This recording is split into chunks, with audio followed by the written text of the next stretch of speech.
Tous ceux qui connaissent le général Tiani, il a un parcours. Je l'ai connu comme d'abord, quand il a pris le pouvoir, comme homme qui ne parle pas comme ça. Comme homme qui parle après avoir réfléchi. Et à force de l'écouter, je me suis posé la question, qu'est-ce qui se passe dans la tête du général Tiani?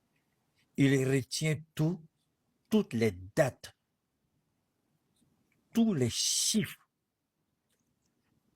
toutes les heures. Il vous donne des précisions qu'un ordinateur ne saurait remettre en cause. Tellement il est précis dans ce qu'il dit. Souvent, je me dis, est-ce qu'il a un document pour lire?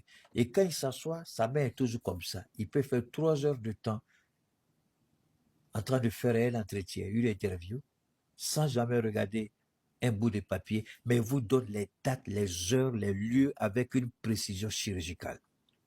Il y a des bâtards à ton caleçon sale, la maudit que tu sois. C'est ton père qui est irresponsable, c'est ta mère qui est responsable. Quand le général Tchani finit de parler, tu n'as plus rien à dire. Le général Tchani n'est pas un homme d'émotion. Le général Tchani est un homme réfléchi. Le général Tchani ne parle pas comme ça. Le général Tchani parle après réflexion. Le général Tchani, qu'est-ce qui s'est passé? Quand il a mis Bazoum aux arrêts, les 3 jours, les gens pensaient que le coup n'avait pas réussi, c'était faux. Il ne voulait pas être président. Il a demandé à Salif Moudi d'être président. Les tambours, avec tous les autres que vous connaissez, ils ont dit non, non, non, c'est toi qui as eu le courage de faire ça.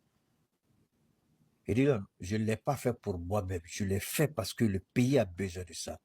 Est-ce que quelqu'un pouvait parler mieux que le général Tiani? Le général Tiani était les oreilles du palais présidentiel des 2 présidents. Il était les yeux, il était les oreilles, il était les mains, il était les pieds. Il entendait tout.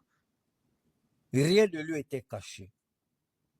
Les rencontres les plus discrètes se faisaient devant lui. Il entendait, il voyait le président prendre des ordonnances, prendre des décisions.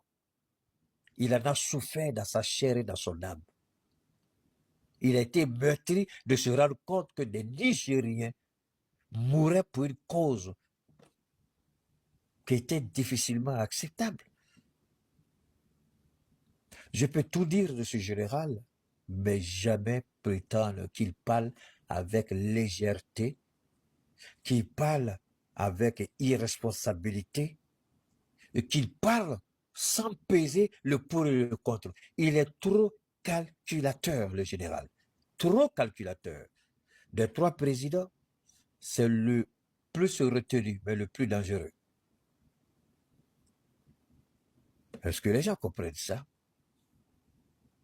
Ce qu'il faut retenir, on va venir à Gbagoloro.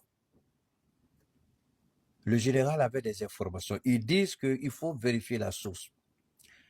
Ça me fait mal que je dois encore me battre pour que les Ivoiriens comprennent comment le renseignement fonctionne.